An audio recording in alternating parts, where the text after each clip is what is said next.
Bueno, vamos a tratar de hacer algo tranquilo, fresco, normal. Vamos a intentar, Diego, de hacer un formato diferente, ya que usted es artista y yo tampoco. Bueno, TV Piedecuesta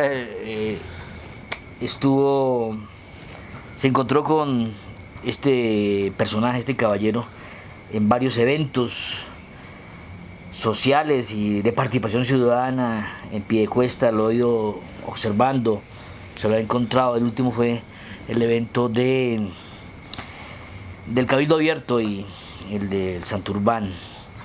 Escuchamos su intervención, entonces nos dimos a la tarea del equipo a hacerle seguimiento, a saber quién era usted, y efectivamente lo que investigamos nos tocó más bien venir a hablar con usted, hermano. ¿Sí? Entonces vamos a conocerlo por ahora, la parte conceptual, o allá habrán otros momentos para conocerlo más de cerca a Diego López. Es la siguiente inquietud. Hermano, ¿usted cómo pasa de licenciado de español y literatura de la UIS? ¿Cómo es ese proceso mental, ese proceso de pensamiento para pretender ser magíster de la UIS? ¿Qué pasa en la mente para usted querer ser magíster de filosofía? Bueno, de filosofía. Sí, claro, es una cosa bien interesante. Yo, bueno, primero que todo te agradezco realmente el espacio y el interés. El conocimiento humano es una cosa sumamente interesante. Yo creo que el ser humano tiene una vocación natural de conocer, de saber. Lo que pasa es que nuestra educación es una educación castradora, ¿sí? Y somos como muy afortunados aquellos que en determinado momento, por las circunstancias de la vida, podemos desarrollar ese gusto por el conocimiento. A mí realmente me gusta conocer. Y en el avance que uno tiene, digamos, cuando yo empiezo a investigar o a trabajar el tema del lenguaje, la literatura, pues uno llega a momentos en que ya se pregunta, bueno, ¿y qué hay más allá? ¿Qué hay un poco más allá? Y ahí es donde empieza la filosofía a responder. Que la filosofía es las eternas preguntas, ¿sí? Las preguntas hechas desde los presocráticos, desde la gente de hace mucho tiempo, es una cosa innata en el ser humano, y ahí nace como ese interés de querer profundizar, y naturalmente pues la UIS, que ha sido mi alma mater, me brinda la oportunidad de hacer una maestría en filosofía. Yo la enfoco desde la literatura santandereana también, porque me interesa mucho. Diego, ¿y en qué momento del proceso de la normal o en la UIS se encuentra usted que ese método de la enseñanza y del aprendizaje le va castrando a usted posibilidades mentales y de potencialidades? En la normal, en la UIS, ¿en dónde se da cuenta de ese proceso de castración? Hay una cosa que uno se va dando cuenta como poco a poco. La escuela como tal, la configuración de la escuela es supremamente castradora. Ahora, repito, hay espacios en los que uno logra darse cuenta. Permítame, Dieguito, digámosle a los picuestanos allí que nos están viendo, identifiquémosle qué queremos decir con que nos castran desde la escuela. Claro, el ser humano tiene el ansia de conocer, pero a uno desde que es pequeñito le van poniendo unos límites, ¿cierto? Unos límites que en cierta manera benefician a la sociedad. Es decir, si nosotros viviésemos en una anarquía completa, pues sería muy complejo sobrevivir como sociedad. Entonces hay unos límites, digamos, impuestos socialmente. Pero esos límites se van estrechando en la medida en que el hombre occidental desarrolló toda una maquinaria de la industria, el capitalismo y muchas otras cosas que van encerrando al ser humano. Es decir, por ejemplo, hoy en día la gente no tiene tiempo para vivir, no tiene tiempo para sus hijos, porque está ocupada trabajando. Entonces, para redondear como la idea de la castración, quiero decir que poco a poco nosotros ya no somos libres como seres humanos para vivir la vida o para conocerla en su plenitud. porque estamos llamados a hacer unas cosas ya previstas. Entonces, casi que tú tienes que estudiar unas cosas muy precisas.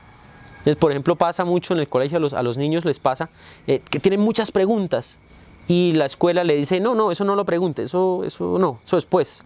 En la casa lo mismo, no, después, de eso no. Y resulta que pues terminamos aceptando tantos nos que finalmente pues aceptamos la cosa como es y no nos preguntamos qué puede haber más allá. O sea que nos educan para que hagamos algo exacto después y no para que desde pequeños seamos libres mentalmente de poder crear. Exacto, ese es el punto. Si nosotros educáramos a los niños, nos educáramos nosotros mismos en la libertad del conocer, creo que la sociedad avanzaría muchísimo, muchísimo. Bueno, ya como filósofo de nuestra alma mater, ¿le da por ser artista o ya era artista? Porque supimos que ganó premios y es artista, es actor. Sí. ¿Cómo es esa cosa, mano? Pues bueno, eso es una cosa bien interesante que se ha ido dando. Yo soy hijo de algo que ocurrió acá en Piedecuesta en los años 90. Seguramente todo piedecuestano recuerda al Instituto de Bellas Artes, que nace con Alfredo Camargo Acevedo. Sí. Que Alfredo, digamos que es uno de los personajes que para mí referencia las buenas prácticas de un ser en la política. Alfredo fomenta la cultura y el arte. Recordemos que Piedecuesta fue llamada la ciudad educadora y era una explosión de cultura y de arte. Nosotros estábamos en la escuela, yo estudié en una escuelita muy bonita que se llamaba la Camilo Torres. Escuela pequeñita, muy bonita. Y de ahí entonces en la tarde ofrecían los programas de Bellas Artes. En esa época funcionaba en la Gabriela Mistral, donde está ahora el mal llamado Elefante Blanco, el Instituto Municipal de Cultura. Estaba ahí en la escuela, estaba que se caía y todo, pero ahí funcionaban los grupos de danza, de música, de pintura, había una explosión de arte y ahí fui como empezando ese proceso de la mano de... Yo inicialmente recuerdo que empecé a pintar, me llamaba mucho la atención pintar. Y un día me acerqué al grupo de teatro y conocí al maestro Reinaldo Cristancho. Entonces estaban ensayando y eso para mí fue una cosa muy reveladora. Reinaldo Cristancho. Claro. Para mí fue tan revelador esa situación de ponerse en el lugar del otro. El teatro es una herramienta poderosa también de movilización social y de reflexión filosófica, porque nos da la posibilidad de ser otro, de ser otro en el amplio sentido de la palabra. Una frase de Bertolt Brecht, una vez vinieron por el maestro, una vez vinieron, a mí no me interesó. Después vinieron por el filósofo, no me interesó. Hasta que vinieron por mí, pero ya nadie se interesó. Claro, yo creo que eso, filosóficamente hay un concepto muy importante que es la empatía, y sociológicamente, y es la capacidad de ponerme en el lugar del otro, de sentir lo que el otro puede sentir. Eso es un principio de la humanidad, y es algo que estamos perdiendo. Bueno, realmente uno va y ve cosas que pasan, pero piensa que eso no es con uno, y lo va dejando ir. El teatro tiene esa facultad. Y bueno, ahí empecé con el maestro Reinaldo. Fueron como 15 años de trabajo con él. Estuve en todo el proceso de la escuela. Desde la escuela. Ajá. Claro, desde la escuela. Nosotros fue un aprendizaje muy bonito, de mucha gente también además. Y los viajes y el aprendizaje constante, los talleres, las lecturas. Hay una cosa tan hermosa en el teatro que es eso, las lecturas. Sí. Gracias al teatro yo llegué a los grandes autores también. ¿Sí? Por ejemplo, ¿cuál es? No, imagínense, Brecht, por ejemplo, que es uno de los grandes autores, Stanislavski, que es como el guía, digamos, de este teatro que llegó a Colombia también, que es otra parte importante de la historia del teatro en Colombia. Y el teatro como una herramienta de reflexión. ¿Sí? Digamos que esa escuela rusa fue muy importante en Colombia y por supuesto en nosotros también. Me hace acordar de La Candelaria, sus creaciones colectivas, Guadalupe años 50, pero por supuesto. Panamá.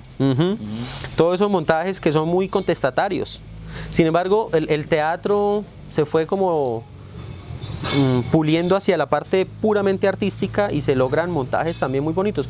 Nosotros, por ejemplo, fuimos invitados en 2005 con una obra que se llamó Demonios Lúdicos a hacer la inauguración del Festival de Teatro de Manizales. Eso fue la cosa más bonita. ¿Qué festival? ¿El quinto, el segundo, el tercero? ¿Festival universitario? No, el de Manizales, el Festival Iberoamericano de Teatro de Manizales, es el festival más antiguo. Sí. Sí. Y fue muy bonito.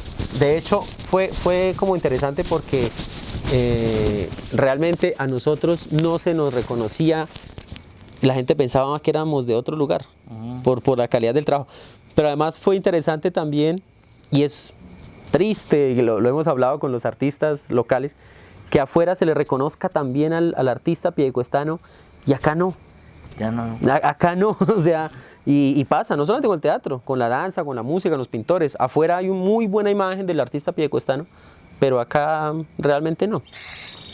Vea, amigos culturales, piedecuestanos, agentes de la cultura, todos los que conocemos la cultura, vamos a entrar en un tema bien interesante, porque es que también supimos que Diego hizo parte del Consejo de Cultura de Piedecuesta y en ese contexto hay una serie de inquietudes.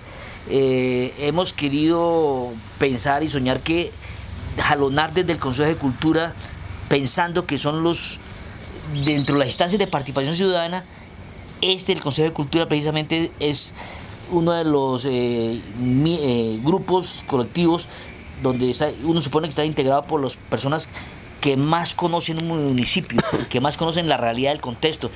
Hablamos de ideológicamente entendidos, ideológicamente con propiedad de conocimiento, pero resulta que no son asociativos. En todo Colombia es un problema el poder integrar, desarrollar proyectos globales en un territorio con el sector cultural. ¿Qué pasa con esta gran falencia de fortaleza de los consejos de cultura, mano? Bueno, ese es un tema amplio, es un tema complejo. Hay una cosa importante inicialmente para destacar. Piedecuesta fue el primer municipio que tuvo Consejo Municipal de Cultura. ¿Usted sabía eso? No lo puedo creer. En todo el país. Fue el primero. Sí, fue el primero. ¿Lo puedo asegurar? Sí, fue el primero. Oiga, noticia. Fue el primero. Pero, ¿qué es lo que pasa un poco, digamos, con el tema? La participación de los artistas en la constitución social es muy importante. Pero los políticos o el estamento no le da esa reivindicación que merece. Al contrario, lo que hace es cada vez recortar más presupuesto. Es decir, lo estamos viendo en los presupuestos nacionales. Cada vez es mucho menor y ocasionan o generan que los artistas terminan participando por becas pírrimas y terminan una confrontación por muy poco. Entonces llevan a los artistas a una discusión permanente por quién accede a los pocos recursos que hay. Y generalmente, como ese es un mal también de nosotros, está mediando el tema de la politiquería.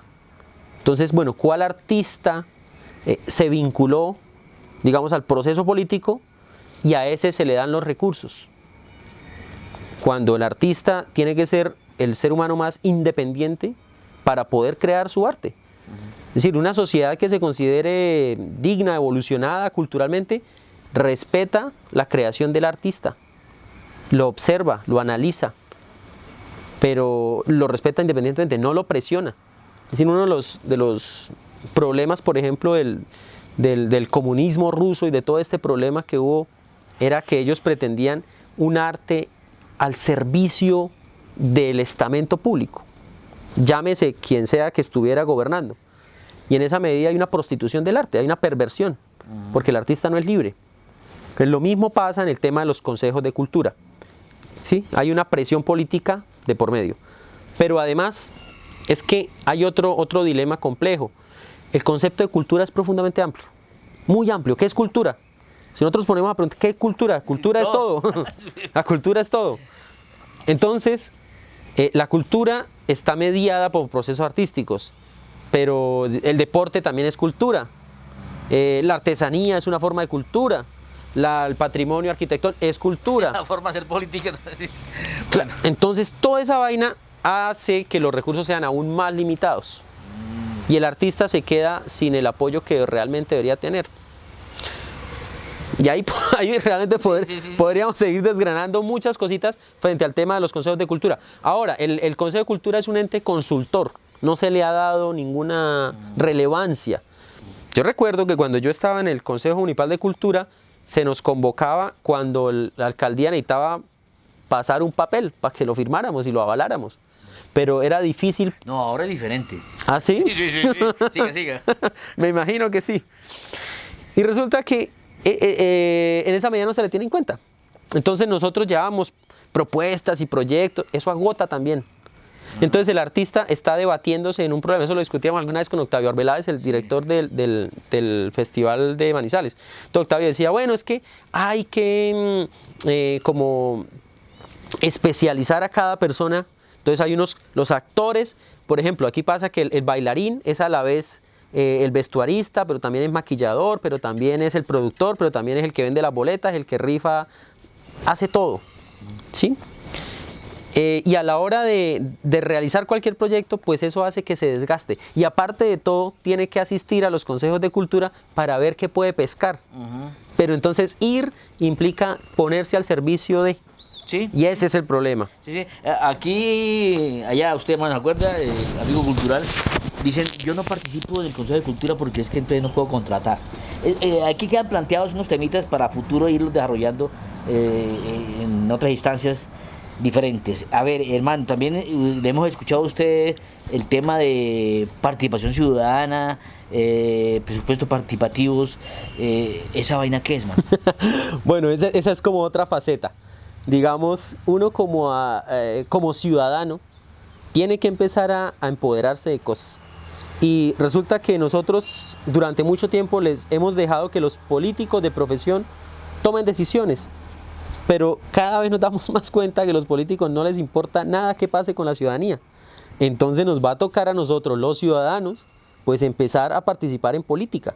Porque es la única manera de poder llegar a esa reflexión y a una participación mucho más amplia. Uy, mano, pero es que la política...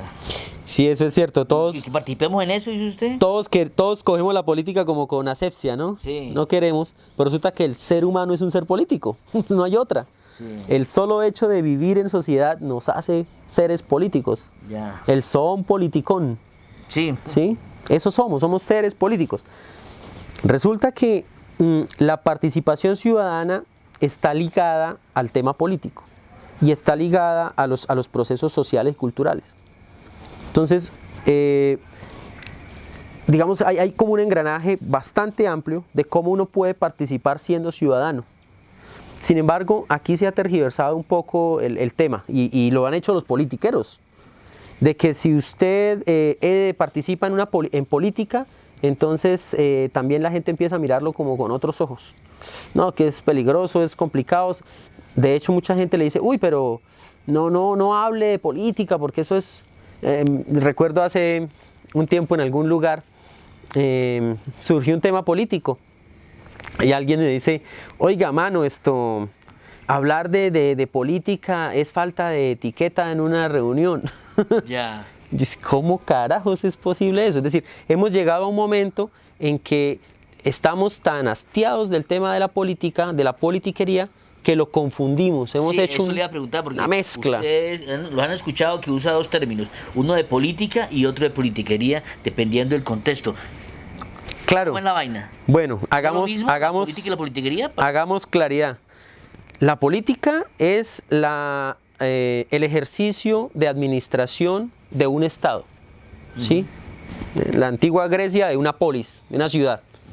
Politiquería. La ciudad-estado. La ciudad-estado. La politiquería es en lo que han convertido la política, que es el ejercicio de manipular para gobernar y ejercer un autoritarismo a través de contrataciones irregulares, mentiras, engañar. O sea, también convertirlo en una mercancía también. Totalmente. Pues pucha, Juan.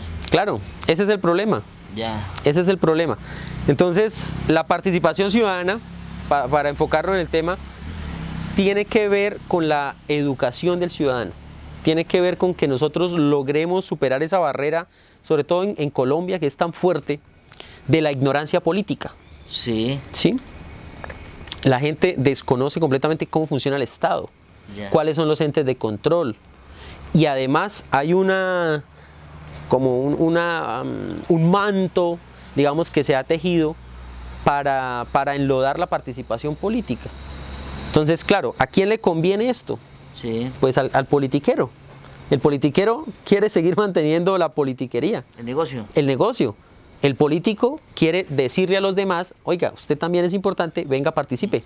Oiga, mano, o sea, esta noche han visto cómo hemos venido desde el niño en Bellas Artes, con Reinaldo Cristancho y el maestro Prada, y mira hasta dónde vamos, mano. Pasó por la UIS y ¿para dónde es que vamos? O sea, no todavía pensemos para dónde vamos, pero usted habla de ya que ha tenido experiencias políticas, claro, experiencias políticas, porque ya lo hemos visto en escenarios muy cercanos aquí en Piedecuesta, en temas muy trascendentales para nosotros, el tema del agua, el tema, bueno, de la transparencia. Cuéntenos de sus experiencias políticas y una pregunta, ¿ha tenido experiencias politiqueras? Uy, yo creo que todos hemos tenido la experiencia politiquera, desgraciadamente. Recuérdenos varias, o una, la más dura. Cuando uno intenta acercarse al Estado para venderle un servicio, Sí, sobre todo como artista, sí, para venderle un servicio y se encuentra con esta maquinaria, con frases como ¿y cómo voy yo? ya, Y usted me puede ahí firmar un poquito más alto ya. y usted puede hacerme un favor. Pero, yo no creo esa vaina en Colombia. No pasa, ¿verdad? No, eso no, en Colombia. Y es muy, Aquí, en Colombia. es muy indignante, ¿no? Ajá. Es muy indignante porque uno se siente frustrado. Por eso, por ejemplo, yo recuerdo que realmente no he contratado nunca con el Estado, no he podido hacerlo, aunque hay muchas ideas que uno tiene en educación, en cultura, porque siempre va a estar ahí esa deslegitimación de lo que usted hace. Entonces, para el politiquero, usted vale si usted acepta una coima, si le genera una ganancia, pero no por lo que es. Y eso es la politiquería. Y no solamente yo creo que hay mucha gente, aquí hay mucha gente muy buena, tanto en el campo artístico como en otros campos. En el campo empresarial, de emprendimiento, hay gente muy buena, pero se abstiene de acercarse a lo público porque le tiene asco a todo eso. Ujú. Y eso ¿a quién le conviene? Vuelvo, insisto, al politiquero. Al politiquero al que le conviene tener a la gente preparada en otro lado, para él poder estar donde quiere estar, usufructuando de todo el erario. Ya. No sé qué más podemos preguntarle. ¿Qué más le preguntamos a esto, mano, a este amigo? No sé, usted es amigo, lo he visto, cercano a Fabián. Sí, bueno, Luciano, Fabián. claro, Fabián es un berraco, Fabián es un duro, lo hemos visto ahora en la Cámara de Representantes. A mí me conmueve y me duele mucho también verlo a veces como un solitario allá. Lo último que hizo, que me parece una cosa que todos los santanderianos debemos sentirnos muy orgullosos. Yo te confieso que cuando lo vi el video como dice Amparo. Cuando tiró el micrófono así. Sí, ya sí. No me hagan perder la esperanza. Sí, muy duro porque Fabián es un hombre muy preparado, joven, y que llega a la política con esos ideales que todo el mundo debería llegar, ¿sí? Y está conociendo la dificultad de hacer patria contra viento y marea, contra una sarta de sátrapas, vendepatria. Pero lo complejo de eso es que a veces da la impresión de que nosotros dejamos solos a esas personas. Yo conozco a Fabián. Fabián justamente nace también en Bellas Artes. Fabián fue miembro del grupo de Nueva Imagen Cultural, del que yo soy miembro. Ajá. ¿Sí? Nueva imagen cultural. Claro, de ahí hay como un nicho grande de seres muy valiosos que han ido surgiendo, pues del arte en general en Piedecuesta. Y Fabián inicia como este ejercicio de querer participar en política. Lo hace primero como candidato al consejo y obtiene, no recuerdo cuándo, 600 votos, algo así. Sí. Pero no Sí. no le alcanza. Ujú.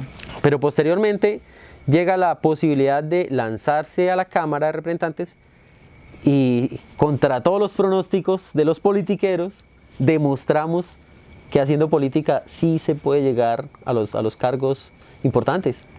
Y Diego, para mí fue una cosa de renovar un poco la esperanza en este país. No, Diego, ¿Sí? lo único que me ocurre a mí es decirle que tenga cuidado, porque en ese camino usted puede también caer en la trampa de meterse en la política. Es que es una cosa compleja. Meterse uno en la política es muy complejo. Ajá. Pero a veces llegan las coyunturas. Digamos, en este momento este país está en una coyuntura muy importante, que yo creo que no la habíamos vivido sino por allá como en el 89-90, que dio pie finalmente al estado que tenemos ahorita. Ah, no. Claro, con el tema de la Constitución. Y es que se ha ido empoderando del país el tema de la corrupción. El tema de la corrupción. La corrupción, lo decía Rodolfo Hernández en la campaña, la corrupción, con la plata que se roban, podemos hacer otro país completamente. De hecho, estaba revisando por ahí la estadística y decían algo así como que cada hora en este país se roban 1.000 millones de pesos. 1.000 millones de pesos cada hora. Ah. ¿Sí? El estadística general dice que hay más de 60 billones de pesos que se roban. Ya. Eso es demasiado dinero, demasiado dinero. Me hizo acordar usted de otro filósofo que creo que es el mismo, Rodolfo Hernández, que decía que eso de aplaudir a un mandatario cuando inaugura una obra es como aplaudir al cajero o llevar al siguiente al cajero automático porque le da el dinero suyo, ¿sí? Pero bueno, hermano Diego, entonces usted está pensando en política, pensaba en que en el Partido Verde, ¿está cercano usted al Partido Verde entonces? Sí, claro, Fabián hizo el proceso y realmente yo llego como a todo el tema a través de Fabián. Fabián me dice, siempre hemos estado como apoyando el proceso que lleva Fabián y el Partido Verde ha sido como, bueno, dejémonos de mentiras. El Partido Verde es uno de los pocos que queda en este país que uno puede decir hay personas importantes y honestas que lo representan, ¿sí? Entonces entran a jugar muchas cosas. Entonces ahí uno perfectamente puede contar muchos de los personajes de la política actual que son muy dignos y son del Partido Verde. Entonces a Claudia, profesor Mocus, ¿sí? Inti Asprilla, por ejemplo, Fabián. Y hay una serie de líderes sociales que además tienen una característica que me parece muy importante para resaltar, y es gente que ha hecho procesos académicos. O sea, hay que renovar la politiquería. Si uno se fija en los politiqueros, no han hecho procesos académicos serios. O sea, acabamos de ver quién es el presidente del Senado. ¿Sí? O sea, y esa es digamos, la muestra. Cuando uno intenta dialogar con un politiquero de estos, pues no tiene una formación académica que debería ser la base para que usted pueda hacer un proceso político.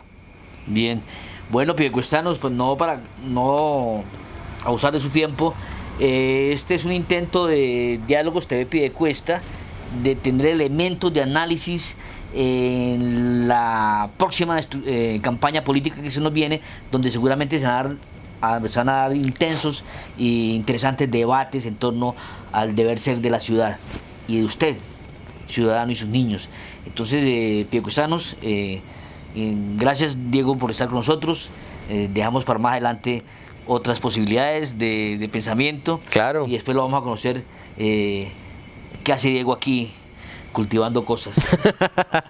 Claro que sí, no, muchas gracias por haber venido. Acá esta es su casa. Bienvenidos siempre, cuando quieran venir a tomarse un café y a conversar y tratar de tener propuestas. Yo creo que una cosa importantísima, y hay que invitar a todos los piedecuestanos, es a pensarnos piedecuesta. O sea, pensar realmente qué queremos, no esperar que alguien venga a solucionarnos los problemas. Nosotros tenemos un problema que nos lo analizamos hace poco con un profesor, y es el problema que nos dejó la colonia. Tenemos un pensamiento profundamente mesiánico. Esperamos que alguien venga, bajado de los cielos, a ayudarnos y que esa persona tenga las soluciones para todo. Y resulta que no. Dios para eso nos dio la inteligencia, hay que resolverla. Sí. Sí, o sea, si nosotros no somos capaces de dialogar y empezar a resolver nuestros propios problemas, pues nadie va a venir, nadie. Diego, excúseme, amigos comunales, hay un tema interesante sobre participación ciudadana que acabo de retomar, y es una propuesta que usted tiene en torno a la participación ciudadana y específicamente los comunales. Usted tenía un pensamiento. Oiga, Diego, ¿usted recuerda que estábamos hablando? Tocó interrumpir por el Sí, cafecito. sí, Ya a no. esta hora es bueno un café. Supieran lo que tiene. Tinto y azuquitar. Azuquitar. Mejor esto, café de Colombia. ¿Qué estábamos hablando? Bueno, creo que estamos hablando del tema de la participación ciudadana Comunal. y los comunales. Yo te estaba diciendo que nosotros, el sentido de la Constitución es una Constitución descentralizada. Ese es el sentido con el cual se creó la Constitución colombiana en el 91. Pero Sí. Perdón. yo me aseguro que esté grabando. Igual, digamos ahí. Creo que sí está grabando. Bueno, sí. Bueno, mire, la Constitución de Colombia se crea con un sentido descentralizado. La idea es que cada región pueda ejercer pues control de sus propios recursos y hay unos derechos ganados. Sí. Pero con el paso de cada gobierno se ha vuelto más centralista, mucho más centralista. Claro, el gobierno central aduce que la corrupción es muy grande en las regiones, y cosa que no es mentira. Pero la solución siempre he pensado que no es reducir, sino al contrario, expandir. Entre más personas haya vigilando y ejerciendo su papel de ciudadanía, pues mucha menos corrupción existe. Yo he hecho algunos videos por ahí, no sé si de pronto usted los ha visto, la gente los ha compartido, en los que nos planeamos exponer cómo la corrupción es un círculo vicioso. Y es un círculo vicioso que restringe el ejercicio del poder ciudadano. Cada vez más. Y corrompe hasta las esferas más altas como el ciudadano de a pie. Es muy común, la gente le dice a uno esto, voy a vender el voto. Y lo hacen. Diego, digámosle algo a los comunales directos, a ellos directamente. Usted, amigo comunal, ¿qué nos pasa aquí en Piedecuesta? Bueno, en Santander, en Colombia. Sí, hay varios problemas con el ejercicio, digamos, de la ciudadanía en las juntas de acción comunal. Primero, hay un ejercicio ligado a la falta de legitimidad frente al ejercicio del gobierno. Es decir, el gobierno escasamente reconoce a las juntas de acción comunal, no les da el lugar que deberían tener, no les permite, por ejemplo, una participación real en la toma de decisiones que les afectan, ¿sí? Segundo, hay por este mismo medio de corrupción una politiquería de los comunales. Entonces los vuelven personas que se vuelven al servicio del politiquero porque no encuentran cómo relacionarse con el Estado si no es a través de esa politiquería. Esa es una cosa que hay que acabar de raíz. ¿Y cómo se acaba? Se acaba con la formación de los comunales. Yo creo que hay mucha gente con mucho interés, con muchas ganas de aprender y de ejercer su ciudadanía, pero lo desconoce, no sabe cómo hacerlo. Esa es una de las herramientas. Yo formé parte de un ejercicio muy bonito que se hizo acá en Colombia, que se llama la Red Nacional de Jóvenes de Ambiente. Fue una iniciativa del Ministerio de Medio Ambiente. Esto empieza realmente en Bogotá y se extiende a todo el país. Pero me parece algo tan bonito que era la enseñanza del liderazgo. Los líderes comunales necesitan aprender a ejercer el liderazgo.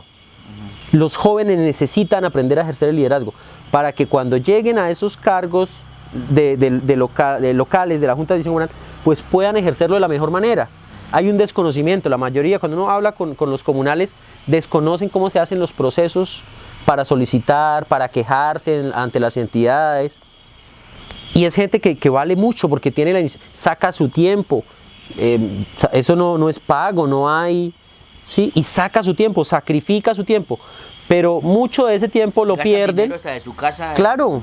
Cosas que la gente le dice en la casa, le dice, bueno, y fue allá y no trajo nada.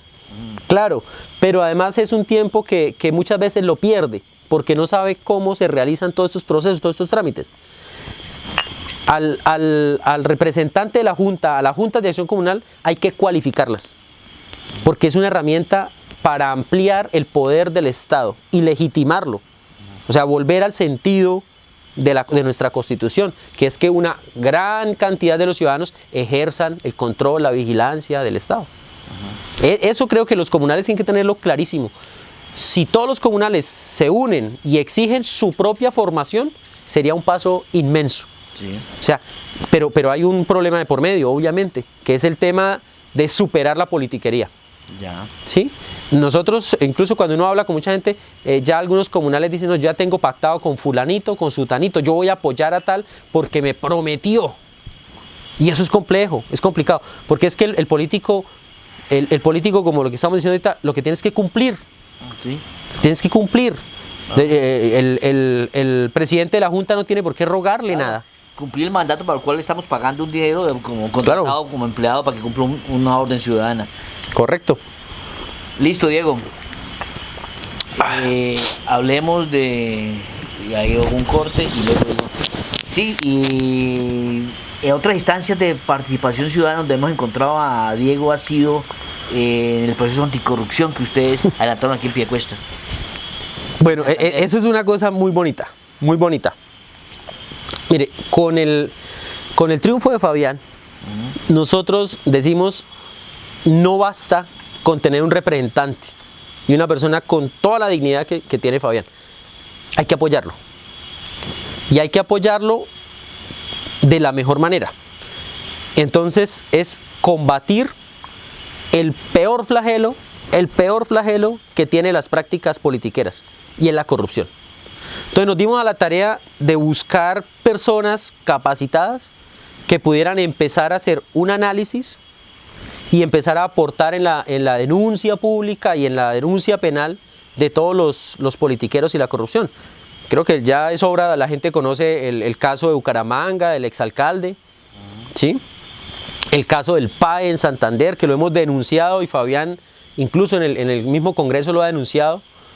El caso de la Piedecuestana, ¿sí? Que se ha vuelto un nicho de corrupción, pero de unas proporciones increíbles.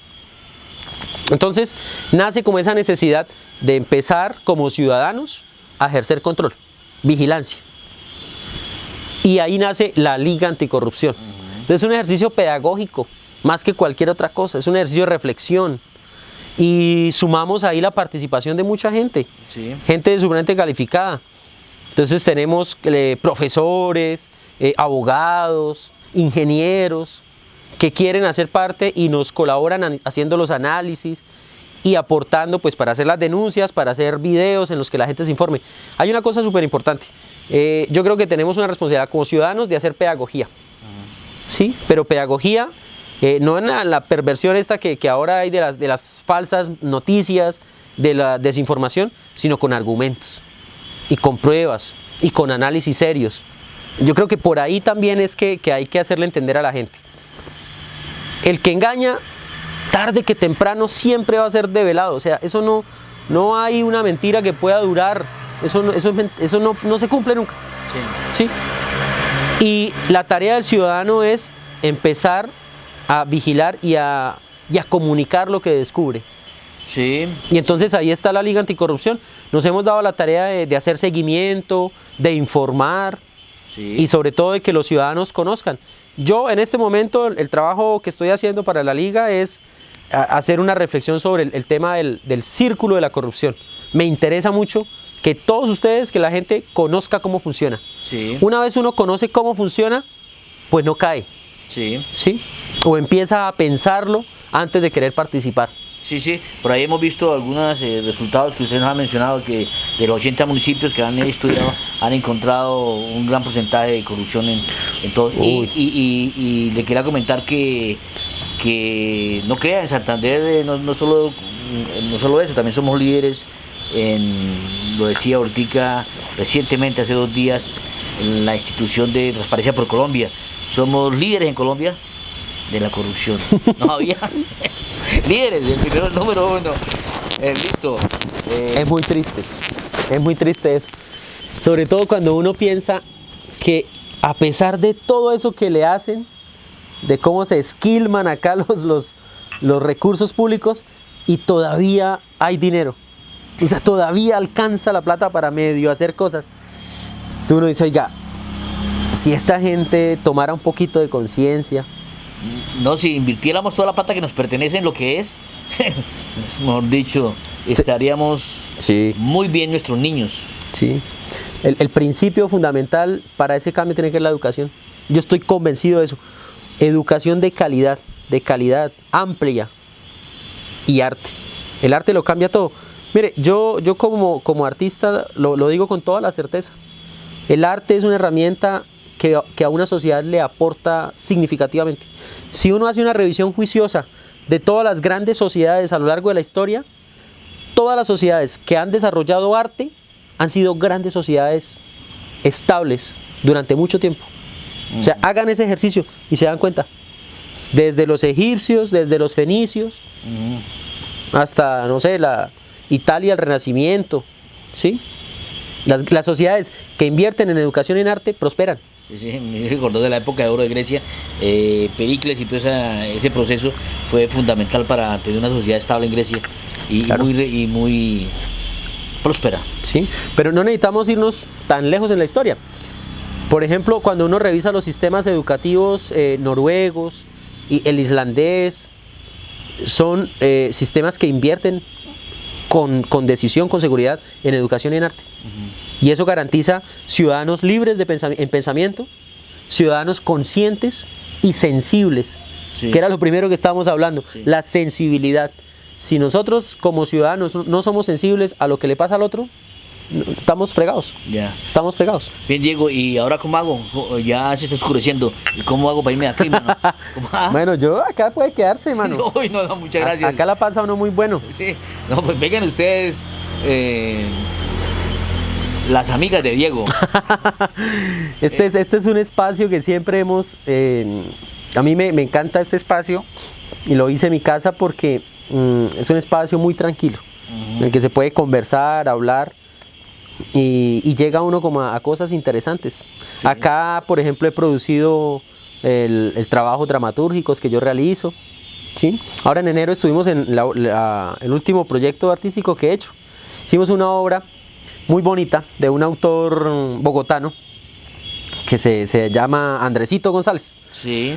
Andrés escribió, de hecho es una obra ganadora de Premio Nacional de Dramaturgia y trata estos problemas que vivimos cotidianamente. Se llama Obra de Interés Social, casualmente. Es una obra muy, muy hermosa, profundamente sarcástica, y con esa obra hicimos una gira ahora en enero por toda América. Nos fuimos por América del Sur. Sí. La llamamos se me escapa el nombre que le pusimos a última hora. Digo, sí, ¿y hay un video de la obra completa? Sí, claro, nosotros sí, hemos hecho varios videos. Hicimos una gira, fuimos a Perú, Ecuador. Para que los picoestanos de pronto podamos ver esa obra en video. Bueno, no, pues obviamente completa no está en video, pero nosotros vamos a estar muy pronto tratando de presentarla en este espacio. Bueno, la última vez acá en Piedecuesta que la presentamos, de hecho fue en Cusiguaira. ¿Cuánto hace? En Cusiguaira, fue como para diciembre, si no estoy mal, que presentamos obra de interés social. Es como el último proceso que surge aquí también en este espacio. Espacio de creación. Cuando las personas se ponen a pensar y a reflexionar, surgen cosas muy interesantes. No necesitamos ser genios, simplemente es dedicarle un poquito de tiempo a pensar. Bueno, Diego, muchas gracias por este café y este diálogo que se ve interesante. Ojalá podamos dar algunos elementos de pensamiento y de análisis a los piedecuestanos. Este diálogo se ve Piedecuesta. Háganos llegar sus inquietudes y seguramente estaremos conversando con ustedes también. Bueno, muchas gracias. No, de verdad que gracias por haber venido. Gracias por... No sabía que había como tantas cosas interesantes. Uno a veces hace muchas cosas y no se da cuenta, ¿no? Pero hay cosas interesantes. Invitar a la gente de Piedecuesta a que hagamos el ejercicio de la reflexión desde todos los ámbitos, y ojalá este café sea más amplio, pero Sí. me parece muy buena iniciativa. Sí lo va a hacer. Sí, claro que sí. Por ejemplo, desde aquí ya hoy surgió, es una propuesta que hemos venido estructurando en este proyecto de Democrática y de Piedecuesta y TV Piedecuesta, el periódico Piedecuesta, es la ciudad pensada. Ya casi en pocos días vamos a lanzar públicamente este diálogo de la ciudad pensada en Piedecuesta. Ah, bueno, una primicia entonces. Sí, sí, Espero sí. que me invite nuevamente. Sí, sí, sí. Pero no, ahí estamos, por supuesto. Cuando sea el caso de pensar nuestra ciudad, yo amo a Piedecuesta profundamente. Creo que es como decimos, el mejor vividero. Es un lugar hermoso para construir, para soñar, para hacer cosas. Pero también hay que ponerle un poquito de esfuerzo para mejorarlo. Listo, Diego. Y como siempre, en Diálogo ustedes nos despedimos así. Chao, mano. Bueno, chao, mano. Muchas gracias. Vemos. Listo. Eso fue todo. Bueno.